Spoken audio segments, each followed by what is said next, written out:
నమస్తే స్నేహితులారా, తిరిగి నా ఛానల్కి స్వాగతం. నా వీడియో నచ్చితే లైక్ చేయండి, సబ్స్క్రైబ్ చేసుకోండి ఫ్రెండ్స్. ఓకే, వీడియోలోకి వెళ్ళిపోదాం.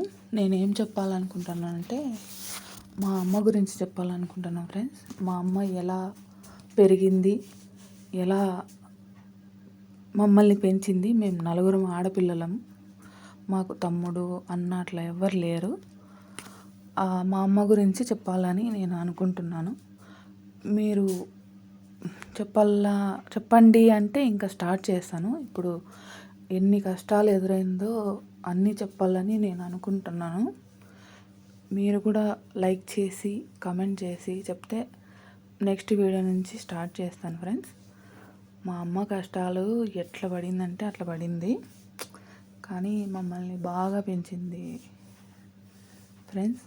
అదే చెప్పాలని నేను ట్రై చేస్తాను. ఇంకేం చెప్పాలనుకున్నానంటే మా నాన్న కూడా సరిగ్గా చూసుకునేవాడు కాదు మమ్మల్ని.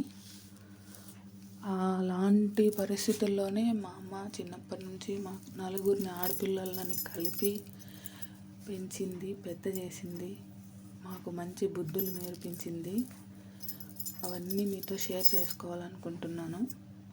మా అమ్మ పుట్టినప్పటి నుంచి మా అమ్మమ్మ వాళ్ళది ఎంత పేద కుటుంబము, అప్పుడు ఎట్లుండేవాళ్ళు, అప్పటి నుంచి ఎట్లా పెరిగింది మా అమ్మ అనేది నేను చెప్పాలనుకుంటున్నాను.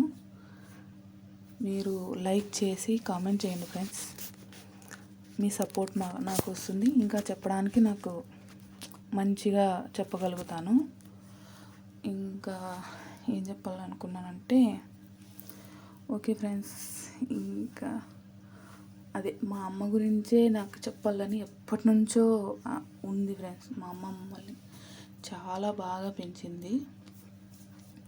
నలుగురు మా ఆడపిల్లలమైనా మా నాన్న సరిగ్గా లేకపోయినా మా అమ్మ ఒక్కతే మాకు అన్నీ చూపించి ఎట్లా పెరగాల, ఎట్లా ఉండాలా అని చెప్పి మాకు మా మగ్గం ఎట్లా నేయాలో నేర్పించి ఇప్పటికీ కష్టపడుతుంది ఫ్రెండ్స్. ఇప్పటికీ మా నలుగురు పిల్లలకి పెళ్ళిళ్ళు అయిపోయినాయి, అయినా కూడా కష్టపడుతూనే ఉంది. సొంతంగా నేనే కష్టపడాలా, అమ్మ మా దగ్గర ఉండమ్మా కొన్నాళ్ళు మేము చూసుకుంటామమ్మా అన్నా కూడా వినుకోకుండా ఇప్పటికీ అరిసెలు చేసుకుంటూ రేషాలు తిప్పుకుంటూ ఇలా కష్టపడుతూనే ఉంది ఫ్రెండ్స్.